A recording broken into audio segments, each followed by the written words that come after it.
এক ছিল সবুজে ঘেরা একটি ছোট্ট গ্রাম। গ্রামের নাম ছিল শান্তিপুর। চারদিকে বট বট গাছ, মাঝখানে একটি ছোট নদী, আর নদীর পাশে ছিল পুরনো একটি মন্দির। গ্রামের মানুষ খুব শান্তিতে থাকত। এই গ্রামে দুই বন্ধু থাকত, রাহুল আর সুমন। তারা সব সময় একসাথে খেলত, নদীতে মাছ ধরত আর জঙ্গলে ঘুরে বেড়াত।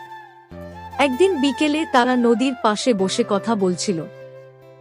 সুমন, শুনেছিস গ্রামের শেষের ওই পুরনো মন্দিরটা নাকি খুব রহস্যময়?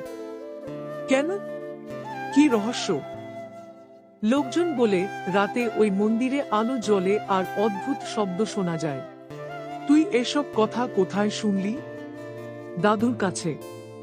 দাদু বলছিল অনেক বছর আগে ওই মন্দিরে একজন সাধু থাকতেন। তারপর কি হয়েছিল? একদিন হঠাৎ সেই সাধু হারিয়ে যান।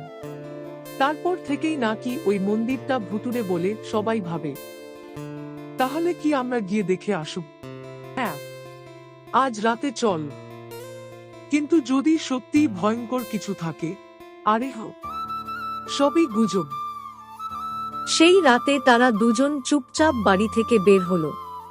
আকাশে তখন বড় গোল চাঁদ উঠেছে, চারদিকে ঝিঝি পোকার শব্দ। মন্দিরের কাছে পৌঁছাতেই রাহুল, দেখ, সত্যি ভেতরে আলো জ্বলছে। চল ভেতরে যাই। তারা ধীরে ধীরে মন্দিরের দরজা ঠেলে ভেতরে ঢুকল। হঠাৎ ভিতর থেকে একটা কণ্ঠস্বর শোনা গেল। কে ওখানে?